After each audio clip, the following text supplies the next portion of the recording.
This is Arcade Mania. Tell my wife I'm sorry! Oh my god. I think that's the first scene we rewound in a Steven Universe because it was so funny. That was amazing. It's very rare that I rewind something because it's so funny and I just want to see it again, and that really killed me. This is an episode where... You're horrible. I love any game that talks back to you and is like, you suck. You're horrible. Well, Crazy Taxi kind of does that too. It's just like, you're a douchebag. Okay, doesn't say that, but... I love Crazy Taxi as a game. I hate the voices. But you have 10 crazy... You suck. Whoa, you suck. So they stop this monster, and these little spikes drill into the ground. I thought those things were very creative, the stars that turn into drills. And chase after the little ones. I'm like, oh my god! Kill its babies! This show is so cruel. So Steven decides they deserve a reward, so he takes them, introduces them to an arcade. Wonderland! Which I was gonna say, are they even still around outside of like a Chuck E. Cheese or like Enchanted Castle or something? What, arcades? Yeah. Arcades still around? I always hear they're like dying out, like unless it's like I said, a party place like a Chuck E. Cheese. They're just different now. It used to be about being a lazy ass pushing buttons. Now it's they want you to exercise. We're gonna make you dance. Fuck that noise. Actually, the fight thing, I hate the dancing ones, but I do like anyone where you get to punch something. I really like those. Actually, I do really like the ones like what she destroyed. But so he introduces them, and they seem all fine, but then they're all terrible except for Garnet. Yeah, and she gets addicted to the game. No, you're supposed to crash into things. What? He should like when reverse the car explodes, it's just like, you're a winner. I had a Bob's Burgers moment where I'm like, well, wait a second. Like, you should really put Pearl on the skee ball because she would get that, and you should put Amethyst on the Road Rage one because she would understand how to crash things. I was like, oh my god, why am I analyzing this? But he got Garnet right, a little too right, because she gets too addicted to the game. They even take off the glasses and find she has a third eye that I guess she keeps closed. Whoa! And only the third eye was addicted to the game, which I thought was interesting. I don't know what that means. But I always have this theory that when you play video games, you engage some other part, because you always kind of zone out. Yeah. So I kind of like driving or something. I think it's a metaphor for that. Like your third eye is playing. Like you're just like a zombie. Like it's like something else kicks in, something subconscious. Yeah. But the spikes come back, and he has to break her away from the game, and eventually he finally does that. And they go save the day while Steve has to clean up the arcade by the guy who was also the wrestling announcer. At least now we know what he does during the day. I like that guy. I want as much of that guy as possible. I think he's really funny. The little ones, they've come back. I'm like, yeah, because you killed its mother.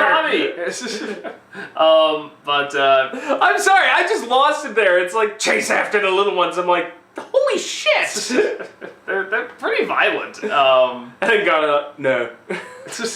Let them go. And then that wasn't the smart move either, but I guess they were right. Just kill them all.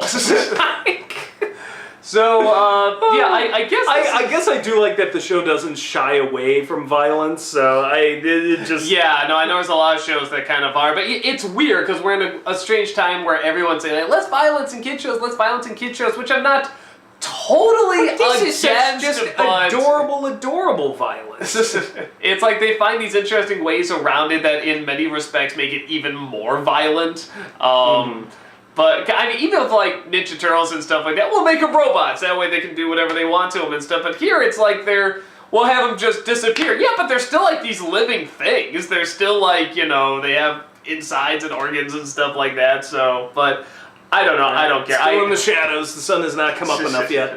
But, yeah, I don't think kids think that much about it anyway. No. Although I do kind of remember when I was a kid saying, don't those stormtroopers have families? I do kind of remember, no, they're all clones, right? Or whatever the fuck it was. All clones, all Australian. So they don't count, I guess. It's like they're still alive, but at the same time, I also knew, I get it, just different mindset, But, I guess this is about game addiction. Maybe? I don't know. I mean, it's a game she's addicted to, but... Player 2, you're barbecue. But, yeah, I mean, I don't know. It didn't feel like they dived too much into it, because, you know, you get addicted to anything, and there are people that are really addicted to games. But I guess just on a very basic kid level, it's just good to show, like, not to get too addicted. Because you may need to fight the offspring of some parent monster you killed. Yes. Although I don't know if it's necessarily... In cold blood! Especially nowadays, I don't know if it's like arcade games that people are addicted to anymore. It's much more the home stuff. Because you can go online and there's so many worlds and stuff like that. Whatever, we're two old dudes talking as if we have a fucking clue. Right, hey, you play Skyrim. I don't know, what do you millennials play nowadays? Tell us, geezers. You still playing the Donkey Kongs? Your Pac-Mans and your Combat and your Atari 2600. But yeah, I mean, it was fine. Super Mario Brothers. The one thing artistically, like I said, it was just a little thing they didn't need to add, but I thought was kind of nice is when they're going through the arcade, the sun is coming up, and you see sort of like the sun slowly hit them, and it's like there's really no reason for that. You could have cut it, but it was just a nice little bit. But it was just a nice little thing, and I love little additions like that, and yeah, I mean, my favorite times of the day is actually the sunrise and sunset. I mean, I love any show that can represent that very well, and I thought just showing the sunset come over was like I said, it's not neat, but it's a nice little touch. Yeah, trying to think what else. She has a third eye. You know, that was a discovery. I'm sure that'll come in handy later. But I mean, we see her without the shades as well. And that was a big reveal. So it is kind of weird seeing her without the shades, because I mean, especially when you see her eyes are just like so big and so open, it's like it was like she was naked. That's not how I expected her eyes to look. I mean, just kind of like now see, I just always expect her like half open, like yeah. Here's the thing. See, that was a giveaway I knew was coming, because the first episode of Steven Universe I saw, she had to take the glasses off. It was it had something to do with knowing the future, and she took it off. But I don't know what episode that is when we encounter it. I'll say this is the episode I saw, but it definitely was after this one, because it wasn't this episode. Yeah. So I knew when the glasses came off and the three eyes, it wasn't a shock to me. That was one thing I knew was coming at some point. I think I saw an episode where I saw she had three eyes too.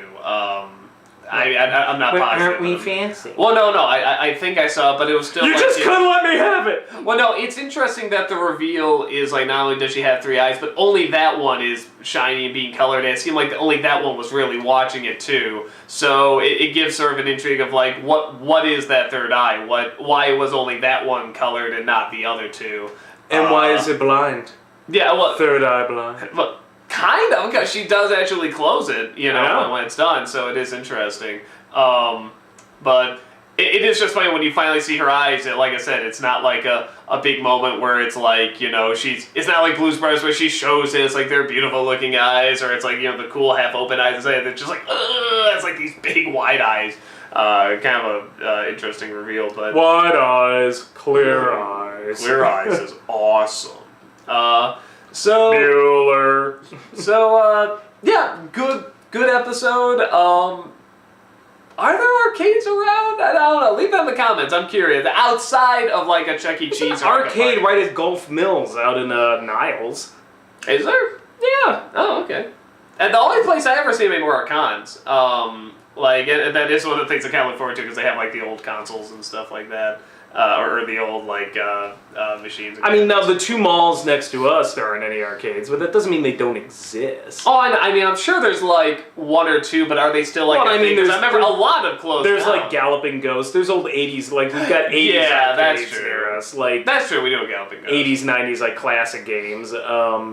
But yeah, they're not as big as they used to be. No, I mean when I think because everything's just at home now. It's like, why would you? You can go. Well, I mean, that's the thing.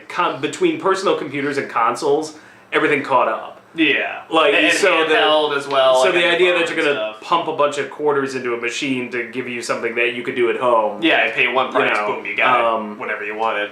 But no, they're still around. I see them, not as prevalent as... I mean, it used to be, I swear to God, every single mall had one. Sometimes some malls had two. There was... and now I feel like it's every 3 malls I see has one somewhere. Like, there actually was... I had sort of a similar experience when, like, my wife's sister was coming into town. For whatever reason, she loves to go to Enchanted Castle, which is kind of like a Chuck E. Cheese place. And I don't know why. She just loves going there and playing the games. And it's like, well, whatever. I like arcades. it's like Chuck E. Cheese at crack, though, because they had a giant arcade. And, like...